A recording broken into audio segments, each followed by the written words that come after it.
میں انگلینڈ چلا گیا۔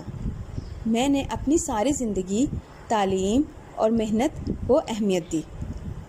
برطانیہ سے واپس آنے کے بعد وکالت شروع کر دی۔ اس دوران میں نے کانگریس میں شمولیت اختیار کی۔ کانگریس کا حصہ بننے کے بعد مجھے احساس ہوا کہ مسلمانوں کے حقوق کو کوئی اہمیت حاصل نہیں ہے۔ سب چیزوں کا اختیار غیر مسلموں کے پاس ہے۔ مسلمان ان کے احکامات پر عمل کرنے پر مجبور ہیں۔